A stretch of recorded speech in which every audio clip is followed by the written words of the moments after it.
Today on Sekulow, a new Supreme Court term begins today, and the left's attacks on the court continue to grow. We'll talk about that more today on Sekulow. Keeping you informed and engaged, now more than ever. This is Sekulow. We want to hear from you. Share and post your comments or call 1-800-684-3110. And now your host, Jordan Sekulow. Well, after the leaked Dobbs opinion and, of course, the overturning of Roe versus Wade, the attempted assassination of Brett Kavanaugh, the attack on the Supreme Court's back again today. And the left freaking out because some of the cases that the court decided to take up on its docket, starting today, one involving the potentially decreasing the power of the EPA when it comes to private property, and specifically the Clean Water Act. In this case, there's someone who has a property out west. There's a stream that runs through the property. They would like to build a home on this property that they own, and the EPA, through the Clean Water Act, is trying to prevent them from building on the property. I say, use rational sense. These are folks who bought the property because it's beautiful, and you think they want to ruin the stream? Do you think they want to ruin the wildlife? Of course not. They're part of the conservationist movement, but yet trying to prevent people's ability to use private property the way they see fit. So you've got that one. Then two different voting cases will be up in this term. One on the Voting Rights Act specifically, one on elections, and who has the ability for oversight of elections. So I think, again, the headlines out of the left are wild. Oh, yeah. Well, look at the headlines. Washington Post says Supreme Court dogged by questions of legitimacy, ready to resume. The New York Times, as new term starts, Supreme Court is poised to resume rightward push. New York Times opinion, the Supreme Court is broken, where's Biden? NPR, the Supreme Court will begin a new term with more contentious cases on its docket. Washington Post deputy editorial page, you thought the Supreme Court's last term was bad? Brace yourself. New York Times editorial board, the Supreme Court isn't listening, and it's no secret why. MSNBC, SCOTUS is back in session. Is the next Dobbs on the docket? USA Today, a guide to that one's not as bad. This is a guide to the Supreme Court's momentous 9-month term. The Hill, new Supreme Court term may be even more partisan. So, it used to be that if you disagreed with an opinion of the Supreme Court in the United States, you would say you disagreed. You thought the court got it wrong. That would be the line you would say. But now, the left, at least, is taking the position that if they disagree with the court's opinion, or the court doesn't come out on a case the way they'd like it to come out, now the court's not legitimate. Yeah, you attack the legitimacy of the court and say that the court is an illegitimate institution, as Donald Verrilli, who was formerly the Solicitor General under President Obama, made a statement that really summarizes it all from the point of view of the left. I hope the majority takes a step back and considers the risk that half the country may completely lose faith in the court as an institution. Why? Because of the decisions they make? No, you say the court got it wrong, as Jay said, but you don't undermine the legitimacy of the court and the decisions that are made. But the left is gearing up to do just that. I think that, and we'll, in the next segment, we're going to talk about some of the big cases coming up this term, and there's big ones. And by the way, add to that list, and they'll say this, well, there's one religion case on there, but there's now two that at least have been docketed, and that is the city of Ocala versus Rojas and Hale, and we represent the city of Ocala.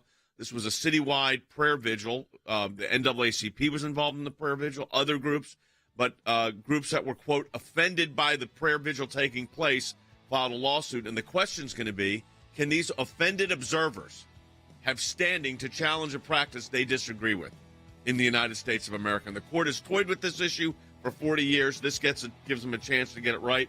So that case, the petition for writ of certiorari, has been filed with the U.S. Supreme Court, so we are docket as 22-278. So going into our 5th decade of Supreme Court litigation with this case. I want you to support the work of the ACLJ at aclj.org. That's aclj.org. If you've got questions about the upcoming cases during the Supreme Court term, get them in now. 1-800-684-3110. That's 1-800-684-3110. Right back on Sekulow.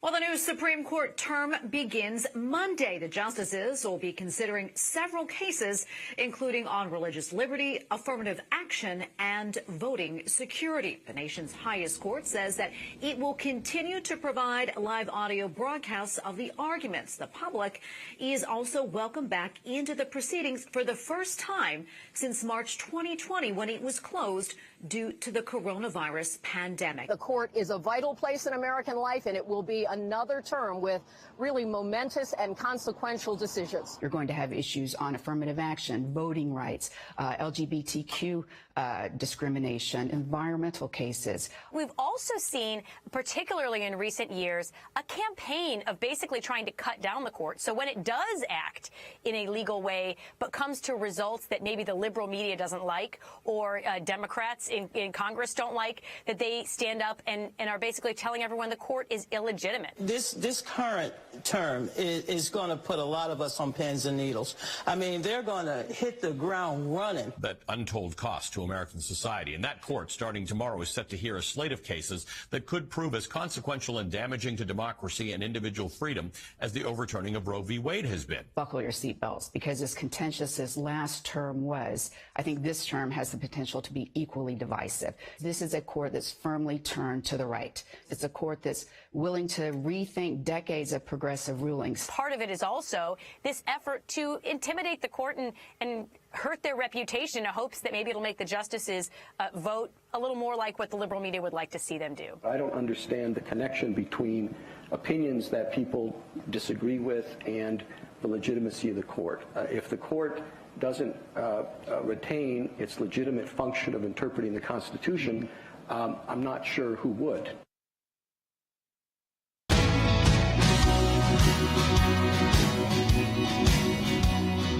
All right, welcome back to Sekulow. So there are cases involving affirmative action again, this time at Harvard and University of North Carolina. The question of should race play a role in the admissions process in 2022, or are we past that? There's been issues actually affecting Asian students because they have been overperforming, and so schools are saying, well, we can't have too many Asian students, so they're using affirmative action actually against a racial minority, right, which is, I think, why the court says, hey, we need to take a look at this again. This is very different than talking about African-American students in the 1970s and 80s getting into these higher institutions. So you got two schools involved, Harvard University and University of North Carolina.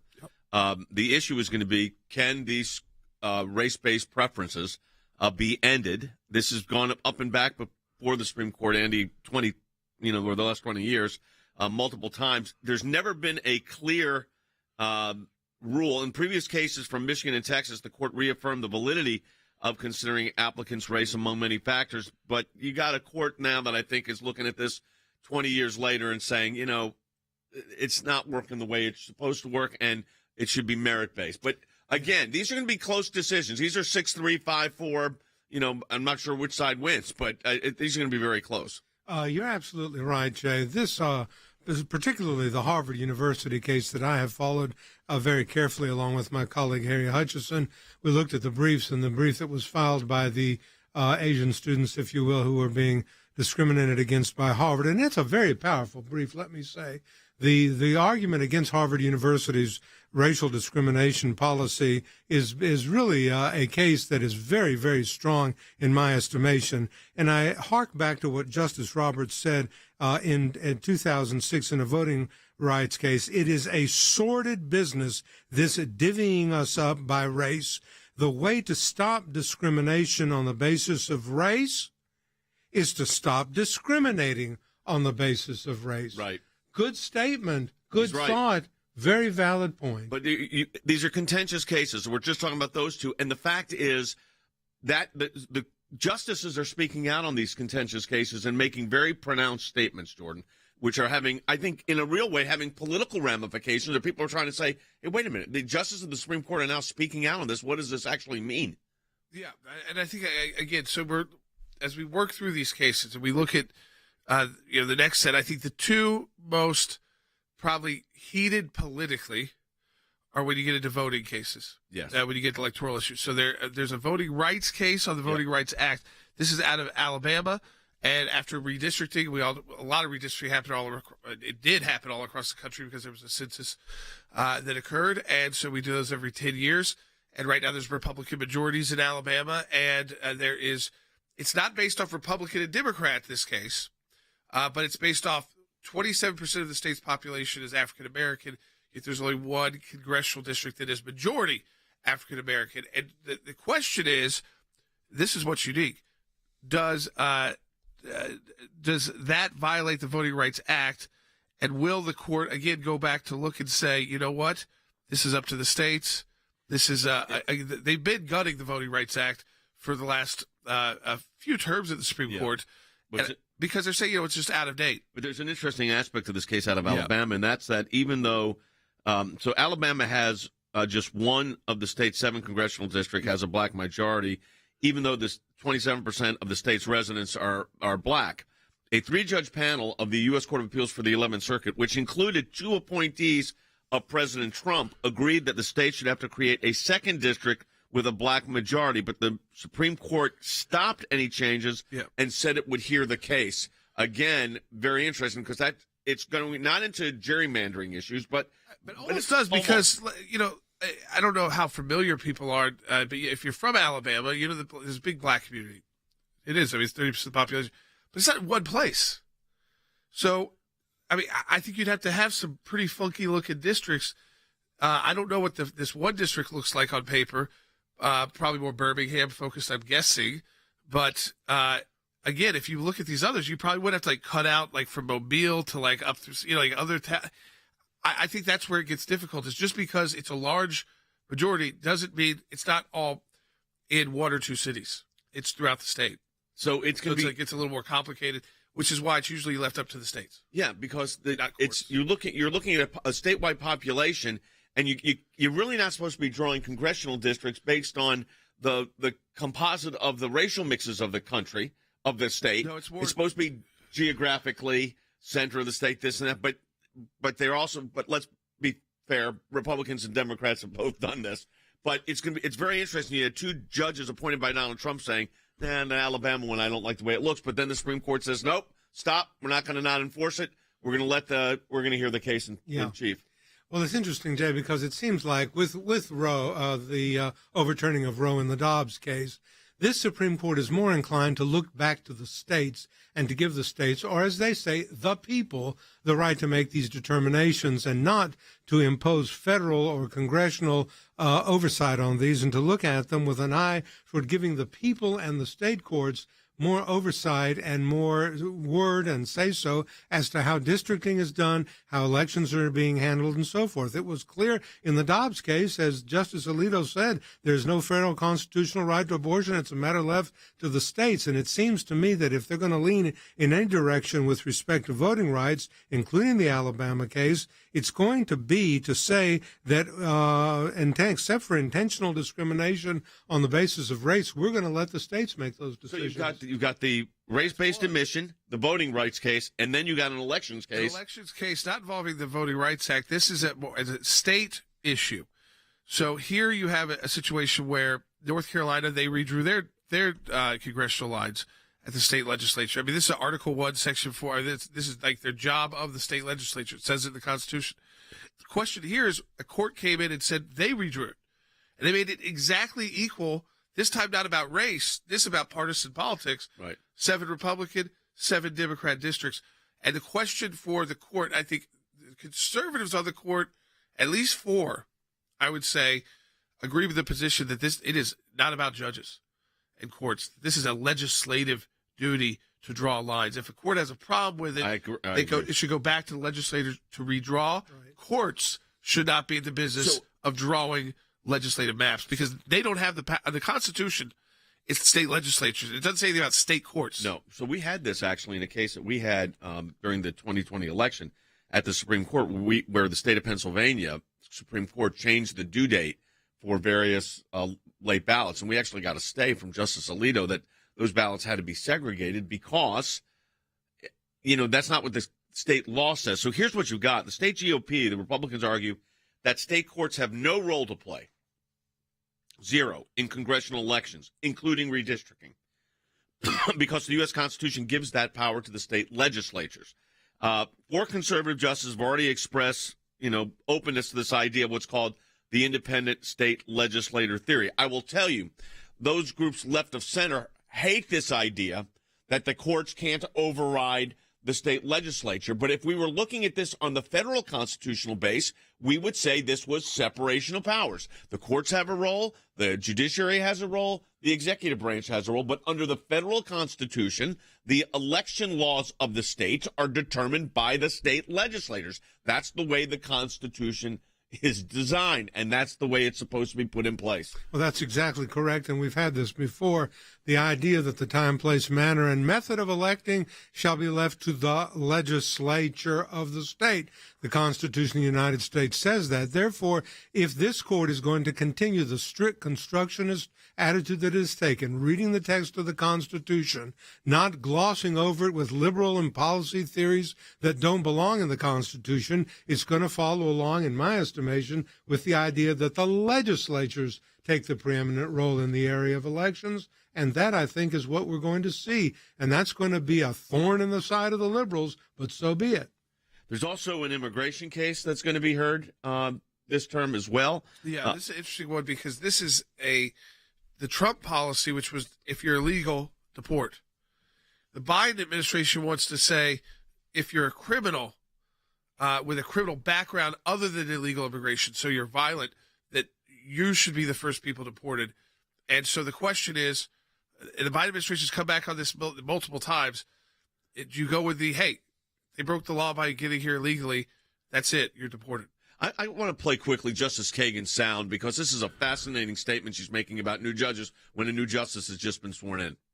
If a new judge comes in, if there's new members of a court, and all of a sudden everything is up for grabs, all of a sudden very fundamental principles of law are being overthrown, are being replaced, then people have a right to say, what's going on there? That doesn't seem very law-like. That just seems as though people with one set of policy views are replacing another. Well, it's called the Constitution of the United States. It vests in the president the authority to nominate and appoint judges to the Supreme Court of the United States on the advice and consent of Congress. And, of course, they're going to have maybe different positions. So we don't have Dred Scott anymore. Karamazov should be off the books. Plessy versus Ferguson. Roe versus Wade. I mean, you can go right down the list.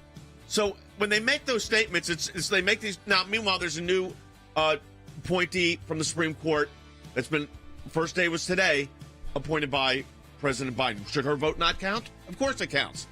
We'll talk to you more in a moment. In a landmark ruling, the Supreme Court today legalized abortions. That unborn child has human rights, human dignity, human worth, a life that deserves protection. We win when we talk about the basic value of we just want to stand up for the rights of children, not only to be born, but to be able to live a healthy, productive life. The justices heard arguments yesterday over a Mississippi law that bans abortion after 15 weeks of pregnancy. This is the most significant challenge to Roe v. Wade in decades. It's wrongly decided they should go fix it, just as in the great historic cases have been fixed before. Is there anything in the Constitution that guarantees abortion? No, there's not. Is there anything in our law that talks about viability? No, there's not. They don't view life until that child's outside of the womb, yet they control the exit point of the womb. The fetus has an interest in having a life, and that doesn't change, does it, from the point before viability to the point after viability? And if one respects our Constitution, then Roe can't stand. There are liberal scholars that have said Roe's underpinnings were constitutionally suspect. No, it's a horribly decided case. Abortion policymaking should rest with the elected legislators and elected governors to make those decisions on behalf of the people. Breaking news, we have just received word of a decision in one of the most consequential cases before the Supreme Court in decades. The court essentially says today that Roe and Casey are gone. This will be a patchwork of differing laws. This kicks off an incredible legal fight, Jan. I know you've been following this. In the states. There's about 10 or 11 states we're going to have to really fight for life. We are prepared for the next phases of these battles. We've got a great team in place. We continue to press the fight, and we continue to do it the right way to actually win hearts and minds, not in a way that pushes people away, but people that can be drawn to the simple reality, shouldn't we stand up for life? Shouldn't we do that most basic thing as a culture? And I think we'll win it.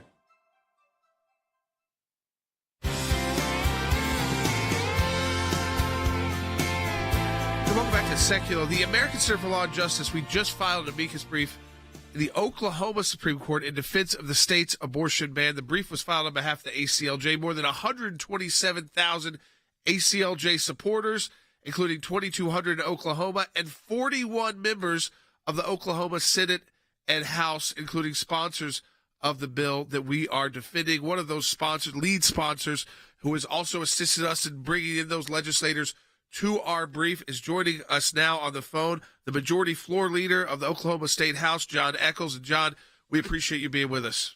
Yeah, thanks, Leader Echols, for being with us today. I want to start the conversation and appreciate your efforts on this. You know, Oklahoma has a history of saying that abortion is not in the state's constitution, but that's the new attack of the pro-abortion groups to have it as part of the Constitution. How do you see it playing out, and what are your constituents thinking about this? Well, first, thanks so much for having me on, and thank you for continuing in this fight to life. As you have said, you are instrumental in defending the bill that the Oklahoma legislature passed, that I'm honored to be the primary House sponsor of the bill, that was the elected people's representatives said we are going to respect life at all ages, including that of the womb. I think the next step in the fight after we win this legal challenge with your help, showing this is an issue that's decided for the states, you can't come find it under the Oklahoma Constitution, but that will be the next fight that will be coming in, showing just as Roe was wrongly decided, there is no right to death under the Constitution. That same right doesn't exist under the Oklahoma Constitution. You know, this is interesting, Leader Echols, because, and C.C. Howell's with us, a senior attorney for the ACLJ, we have filed this brief, is being filed now. We have just filed in Kentucky and are about to file in 2 other states. So this is a pattern is developing. We said this would go to the states. It has gone to the states. Right. We have about 9 states that we've filed in 2. We'll file in 2 more this week. And then we have, I think, 5 more that we will file. So there's 9 that we are watching and engaging on. So let me ask you this, Leader Echols, and in looking at your support within your 2 bodies of your legislature there in Oklahoma, how strong is this pro-abortion lobby? Because in Washington, they are still, look, I mean, the truth of the matter is Planned Parenthood is huge, and they're still a huge force. What are you seeing on the state level? Oh, they're huge, and they're very well funded on the state level. Even in states like Oklahoma, the pro-abortion lobby has tons of money, and they use it to attack legislators like myself and several others who are in metro areas that have a strong right to life stance. But here's what we're finding. What we found is when you give the issue to the states, which is where it should have been from the very beginning, we have a federal system on purpose. States are independent underneath the main sovereign of the United States. But this is an issue that always should have been left to the states. The citizens of the state of Oklahoma are standing up to the big money, and they're saying, this is not what we want. We want life protected. We want a culture of life in all areas. But make no mistake, whether you're talking about Kansas, what happened in that election, or whether you're talking about here in Oklahoma, there is big money in the abortion lobby, and it is being spent everywhere. Yeah, I mean, Leader Echols, we talked about this. We have a C4 ACLJ action, and what we've been trying to kind of get out through the education process is there is a opportunity here post-Roe. We knew if this day came and preparing for it, and we all were preparing for the possibility of it, is that we have to do a massive education campaign. That, yes, there's the votes, there's the electoral side of it, the politics side of it, but part of that is educating voters, where there's these ballot amendments that we're seeing that are really drawn and written up in a way that are confusing. We had one out of South Dakota where we were able to help clarify that if it does make it to the ballot, the first line is, this will enshrine a right to abortion in our state constitution. But it takes educating folks. I know, talk to people a little bit about that too, just talking to your constituents, talking to voters about what's true and what's propaganda. Well, and I'd also like to, if it's okay, talk specifically to listeners about what the ACLJ and you guys are doing with that wing. As a matter of fact, I've talked to your organization several times. You've helped me with messaging. You've helped me with ideas. You're involved in the state level. I know in Oklahoma, I mean, as the majority floor leader, we've had multiple conversations. The key is speaking truth. and being able to go to our constituents and say, here's what is really happening out there. Here's the real facts. And you guys have been on the forefront of that, and I'm appreciative, even here, not just on the national level, but even here in Oklahoma. Well, it's because, and we appreciate your leadership on this, John, because the fact of the matter is this is now returned to the states. And education, like Jordan just said, is a big part of this. Litigation is a big part of it, as Cece was talking about in the briefs. But this is a real challenge for the United States, and to see where we come down state by state on this. Yeah, and it's interesting that in Oklahoma, when, once again, they're trying to say we're going to create a right by litigation, not go through the constitutional amendment process, but trying to amend the Constitution through litigation. What's interesting to note is your Oklahoma Supreme Court has specifically stated that they have never found an abortion right in the Constitution yet. Since Planned Parenthood, 1936. that's right, Planned Parenthood will fight and fight and fight, even when you have at the highest court saying there is no right in the Constitution. So Leader Eccles, how is your Supreme Court there in Oklahoma? You know, our Supreme Court in Oklahoma is to the left of the majority of the Oklahoma citizens, but I will say I believe they're going to get this right. Okay. So I believe with the help of the ACLJ and other organizations, I believe they are going to get this right. And it's also important to note, Cece, that we have an initiative petition process in Oklahoma. If citizens really thought this was popular and they could win it on a ballot, they could circulate it and get a constitutional change on our ballot. But they don't, because they know it's unpopular, because they know it's not in the Supreme Court, they know it's not what the citizens want, and that's why they're trying to do judicially what they could never do through the political process. And I think that's what we're seeing, Leader Eccles, from across the country, is their strategy. It changes state to state. Yep. Some states they look at, they say, hey, we can win this in the ballot box, we'll leave the courts out. When they have to rely on the courts to create the right, that's their last step. We know that that's when they're in the most troubles, when you have to go to a court to say, hey, read a right into a constitution that's not there. But we also, like you said, you can't just take that as a court's just going to throw that. We've taken it very seriously, as we're doing at the ACLJ. So I put together this brief with your colleagues, with our supporters, and with Oklahomans. Yeah, John, we appreciate your leadership as the majority floor leader in Oklahoma, and we'll have you back on as this case develops. Thanks for your hard work on this. Thank you for having me on. Appreciate all you do. I just need to say right at the outset here, folks, I mean, we're engaging this literally state by state, and your support of the ACLJ is critical. We've got an email going out today. If you don't get our email alerts or our text messages, sign up for them at the website or at aclj.org or any of our social media platforms. And we talk about the fact that we've got basically this is what we've said. They got that Planned Parenthood and those groups have unleashed a blitzkrieg of lawsuits trying to enshrine a right to abortion in the Constitution, and then at the same time they are trying to damage the crisis pregnancy center's ability to even operate. Right. They're going after it twofold. Well, probably fivefold, actually, because they go through ballot initiatives, they go through litigation, and then, of course, they attack the groups that are on the front lines, the crisis pregnancy centers that are actually helping to save babies. So Planned Parenthood hasn't given up. Just because the Dobbs decision, they've just re-engaged, and they're doing more, actually. So what we're going to encourage you to do is support the work of the American Center for Law and Justice. You can do that at aclj.org. I encourage you, if you're able to donate, give us some support, aclj.org. That's aclj.org. Hey, by the way, today, this afternoon, a new podcast from Sekulow Brothers is being released. You can find out and subscribe to the Sekulow Brothers podcast. It's on all of our social media applications, but also on podcast sites around the country. That's right, SekulowBrothers.com, SEKULOW Brothers.com. We'll be back in the studio this afternoon with a new episode today.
keeping you informed and engaged. Now more than ever. This is Sekulow. And now your host, Jordan Sekulow. All right, welcome back to Sekulow. I wanted to follow up on this, too, with life. We were just talking about our filing at the Oklahoma Supreme Court with the majority floor leader there, Echols, John Echols. It was great to have him, and he helped put together the legislators.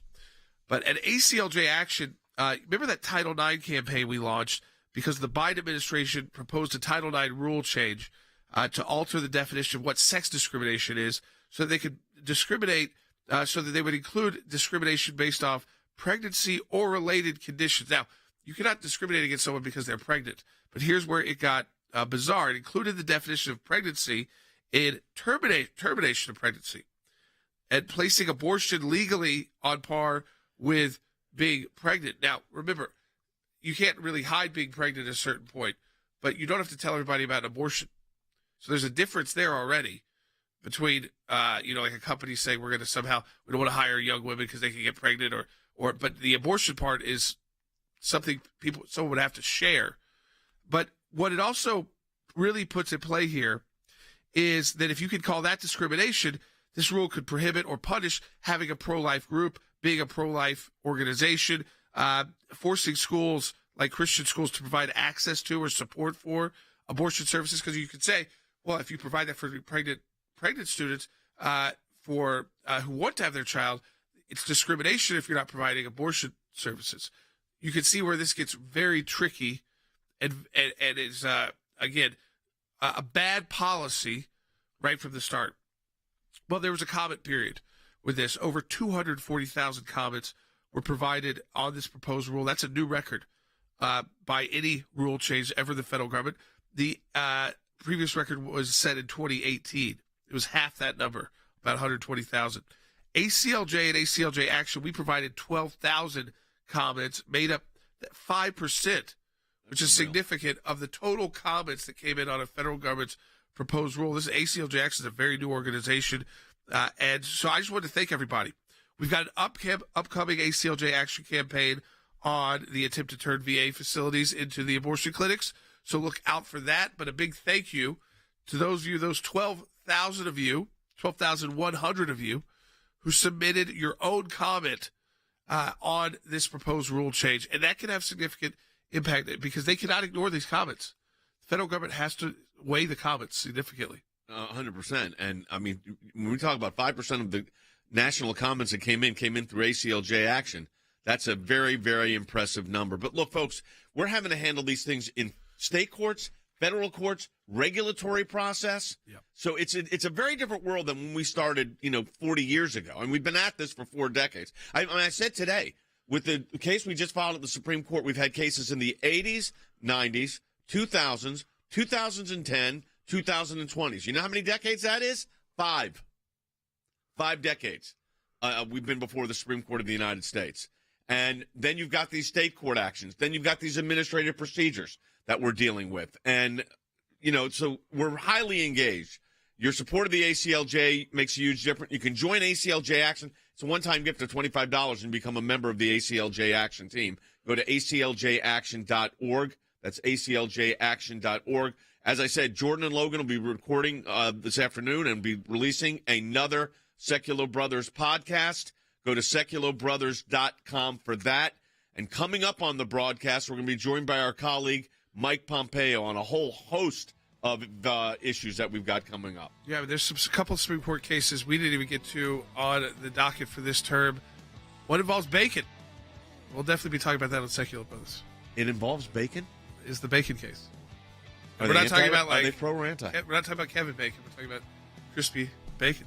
Save that for the Sekulow Brothers podcast. Yeah. That'll be a lot of fun. Folks, again, support the work of the ACLJ. If you're watching on any of our social media applications right now, we encourage you, if you're on Rumble, hit plus. If you're on Facebook, share. And if you're on YouTube, thumbs up. That really helps keep these in active feeds. We're going to take your calls at 1-800-684-3110. Last segment, we're going to be talking about how disaster relief is going to be distributed. Troubling words out of the vice president, so we'll talk about that. 1-800-684-3110, as if that's a shock these days. I guess after the North Korea mistake, I don't know, is anything troubling these days? 800-684-3110, back with more in a moment. anti-government protests, many of them deadly, continue across Iran despite a heavy crackdown. They pose one of the biggest challenges to the repressive Islamic rulers there in years.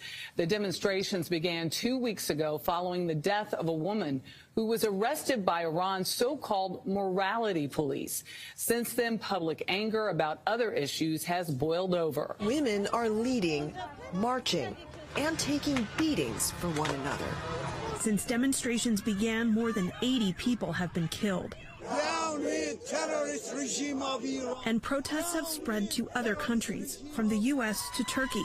They're saying that enough is enough. We're ready to die for the future of Iran, for having a better country to live. Women are taking center stage in the protests across Iran.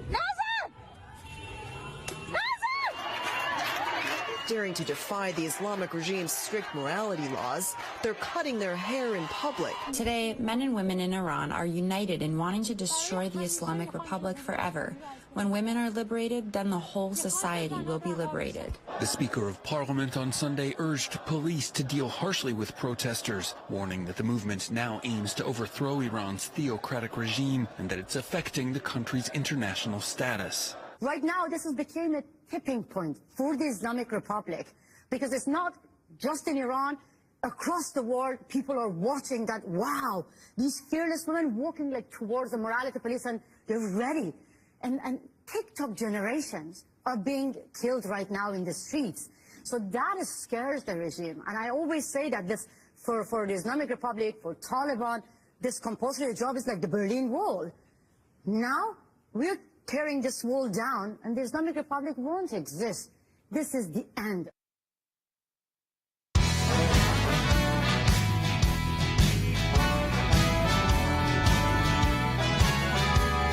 Well, if you saw the news or you check Twitter, then you go to the Ayatollah's official Twitter account at Khomeini, which, again, Twitter goes back and forth on, but this statement can be found there as well as media outlets. The first time that the Ayatollah, since the new protests have broken out in Iran, has issued an official statement.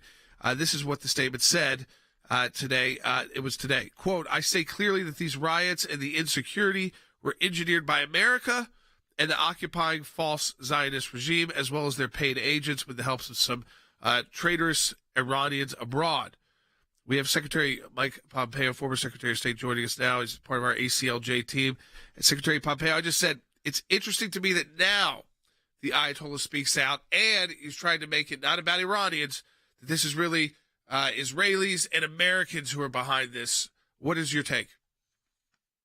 Well, Jordan, this is pretty typical stuff. It shows, I think, three things at least. One, he's paying real attention. He views what's taking place there as serious and jeopardizing their capacity to continue to maintain control. Second, his health has not been good.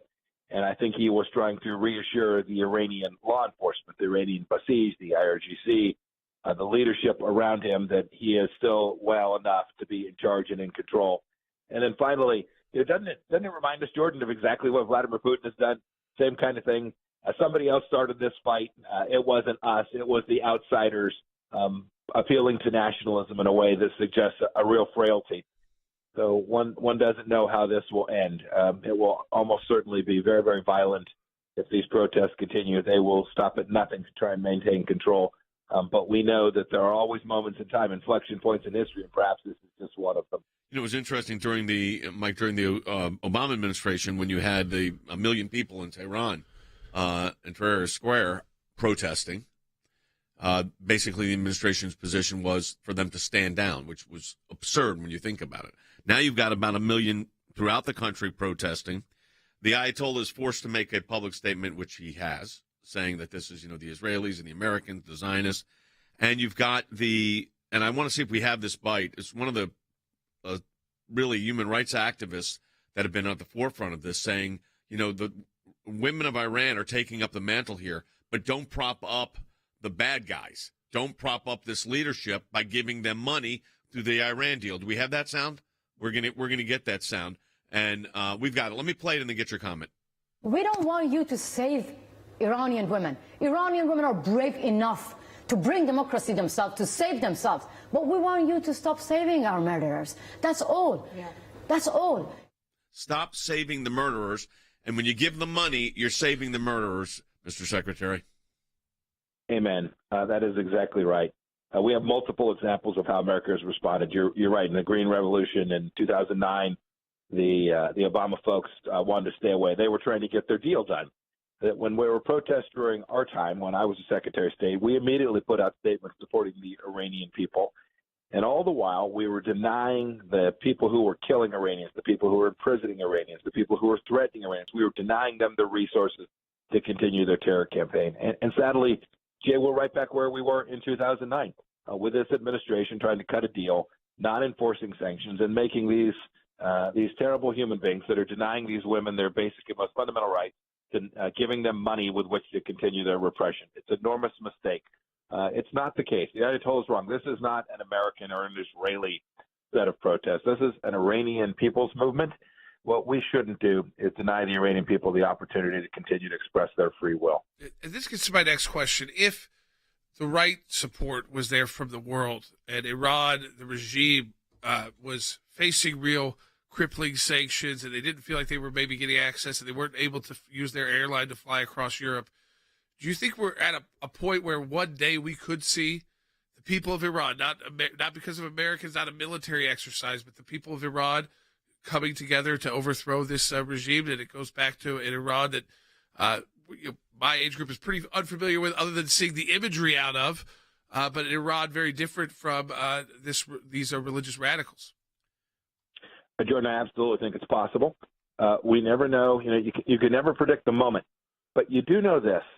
Pressure over time is what makes the difference. And to the extent we're relieving the pressure, as Jay was suggesting, by providing the money, as you suggested, by allowing Mahan Air and Iranian Airlines to fly across the world, we are fueling the very repressive regime that threatens Israel, threatens American officials and former officials, threatens terror from Hezbollah. We're fueling that capacity for them to repress their own people in a way that permits them to behave precisely as we've seen since 1979. We should cut them off. We should apply pressure through sanctions, through all forms of capabilities that we have. And when we do, and when then the Iranian people demand their freedom and their liberty and their basic rights, we'll return to an Iran that the people of Iran will benefit from. Let me ask one last question on Iran, and that is because with Iran, we've had this situation before, as you said, during the Green Revolution. If this movement continues, can it successfully topple this regime? I think there's no doubt that it can. I think it's also important that all of us think about what that looks like the day after, Jay, because that day will come. It's impossible to predict, but that day will come. The Iranian regime will not last forever. We should hasten that by continue to apply pressure. But we all need to be prepared for when that day comes to support the Iranian democracy movement, support the people who have driven this, and make sure that as the days move on, we need to give the regime the capacity to regroup, rearm, and reinstall its power, and provide the resources necessary for what are an amazing people, the Iranian people, highly educated, very capable technologically, to allow the Iranian people to have access to the world markets in a way that will allow their country to re-enter the global stage in the way that we all pray that it will. Secretary Pompeo, you've got, just to switch topics a little bit here, you've got a new piece up at aclj.org. I really like this one. I think our folks will really like sharing this too on their social media so their friends and families see it. And I encourage them to do it. It's titled "Wokeness is a Threat to Our Military." You bring up, among other things, the Air Force Academy, where cadets are being told to avoid committing what they're calling microaggressions. And these microaggressions, just so people understand what the Air Force Academy is defining these as, simple things such as, quote, saying, "you guys," and even the term terrorist, with terms that have been deemed, quote, less offensive. Why is this the focus of a U.S. military academy?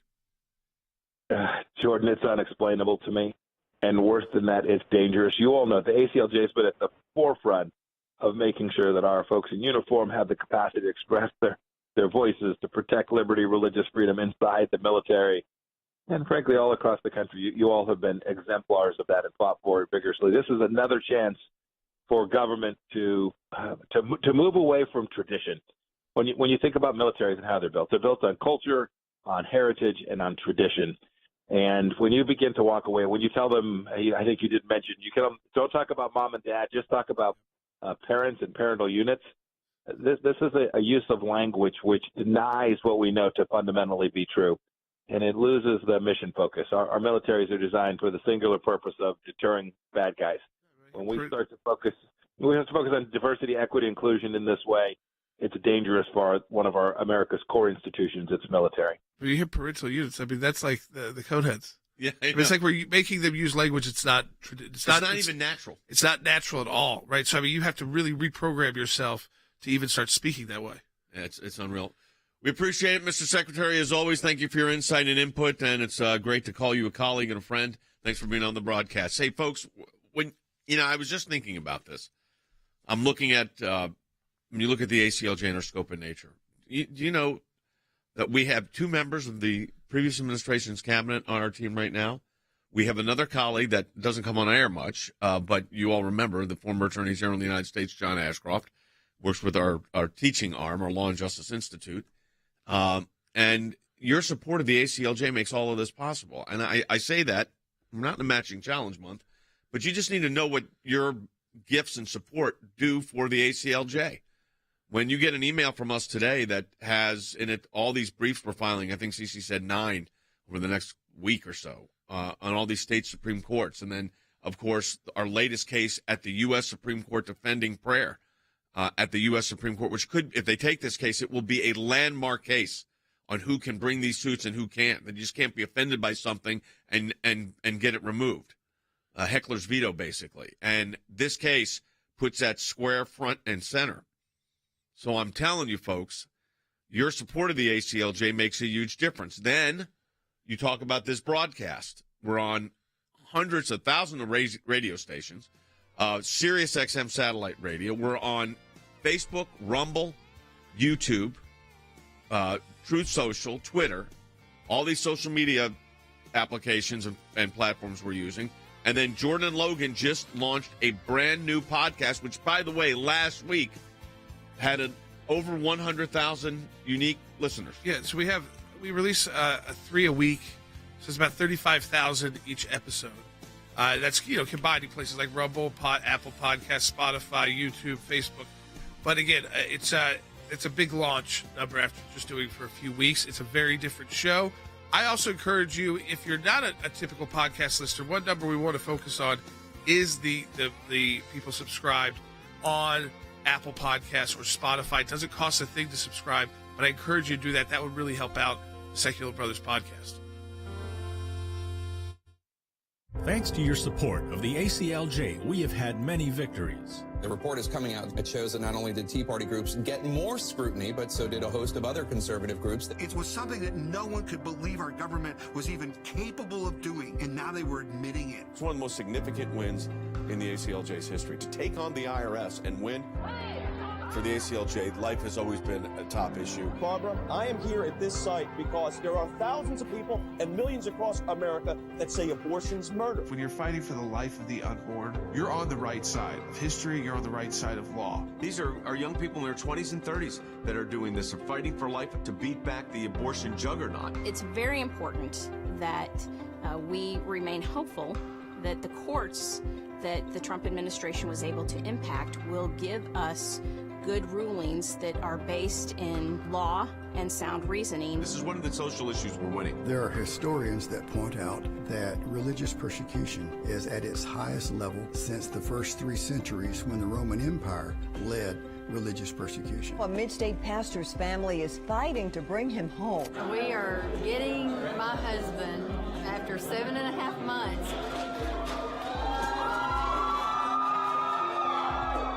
Turkey should not get away with holding my father one more day. When Brunson was finally released, who meets him at the airport at 2:30 in the morning? Rick Grinnell. I saw Pastor Brunson walk down the stairs of the plane. I was filled with emotion. I told him that we were praying for him. The American people never forgot about him. I'm thankful, I'm grateful, and actually I'm astounded. We need your help as we continue this work here in the United States and around the world.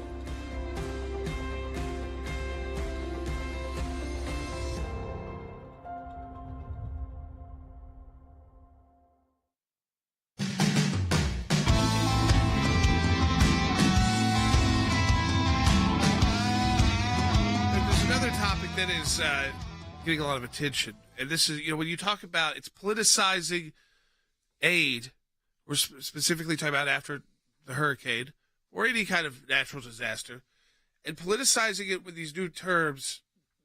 These are not new words. But usually when you think about, hey, we need to get aid out, you just figure out where do we need it? Who needs it? Who cares what the color of their skin is, their financial background, just who needs what to make sure the water's running, to get the electricity back on. And, of course, you saw entire places in Florida when we saw that imagery. We finally got to see the imagery. Wiped out. Which we were very careful about last week because you said, remember, don't rely on these little, the cameras that are set up in the middle of the storm because that's not showing you exactly what occurred, and most of those went offline. You had entire beach communities totally wiped out. This is still a very long process, still trying to figure out how many people may have lost their life. Did they heed the warnings and leave?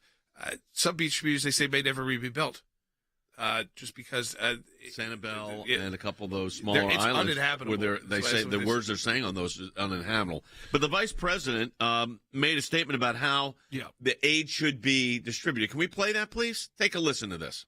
We have to address this in a way that is about giving resources based on equity, understanding that we fight for equality, but we also need to fight for equity, understanding not everyone starts out at the same place. And if we want people to be in an equal place, sometimes we have to take into account those disparities and do that work.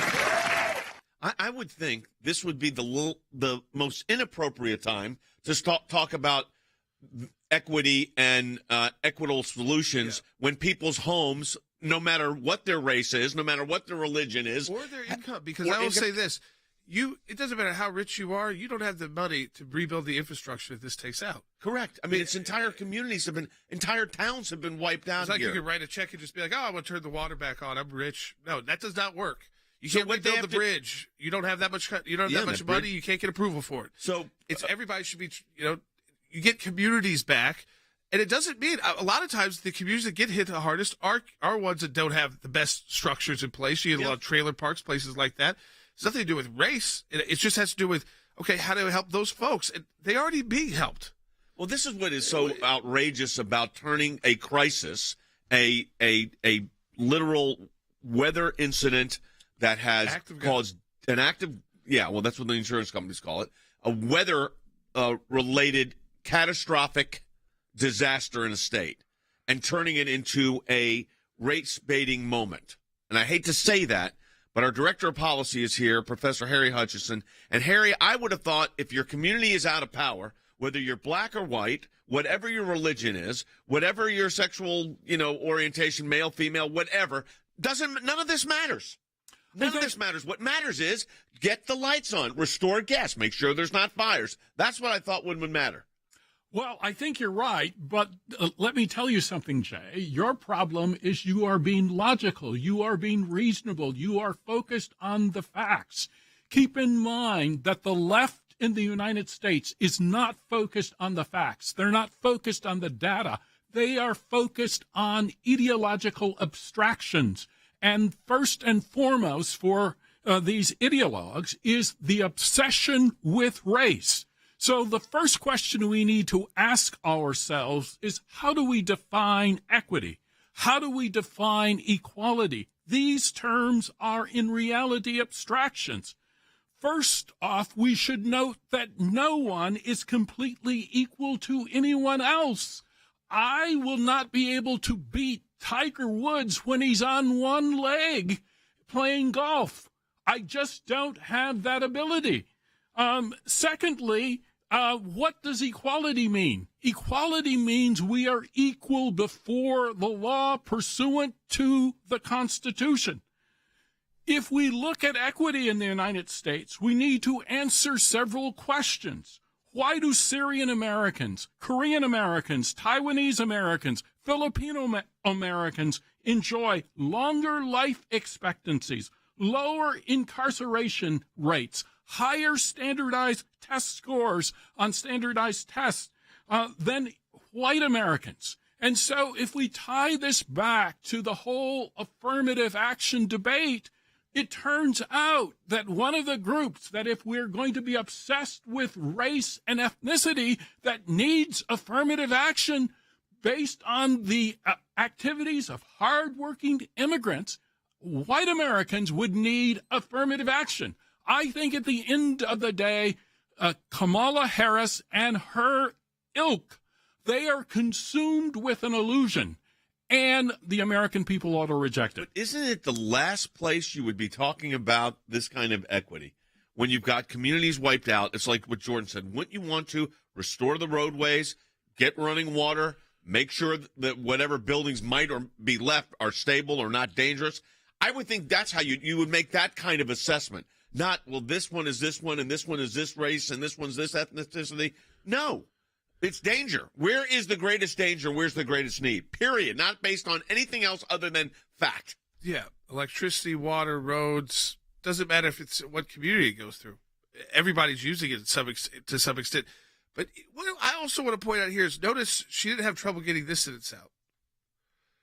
So when she actually cares about an issue and it's a political issue, politician Harris kicks in, and suddenly she sounds confident and tough, and she's putting out this. And I don't agree with any of it, but she can get equity versus equality out. She just can't get North and South Korea right, because I think what we see from her now more and more, I'm starting to develop over these years, is if she doesn't care about issue, which is again, you should care about a lot of things if you're going to be vice president, everything that affects the country. But she ignores and doesn't prep, and then she comes across as someone that kind of doesn't even care about what she's talking about. On this one, no problem throwing this out there. Well, they also try to press her on a clarification on this statement, and here's what happened. Mr. President, can you clarify what you meant about equity for hurricane relief? Can you clarify what you meant about equity for hurricane relief? And Harry, the answer was no answer. Absolutely. And that is par for the course. This is an individual who is, I'm told, our border czar. Yes. And she really hasn't visited the border. This is an individual that has majored in her ability to issue forth word salads as opposed to substantive analysis. But I think at the end of the day, Kamala Harris and the Democrats, they are consumed with a so-called bias narrative. They believe everything is determined by ethnicity. There's an alternative narrative out there, and it's called the development narrative. And the development narrative is favored by hard-working legal immigrants who come to this country.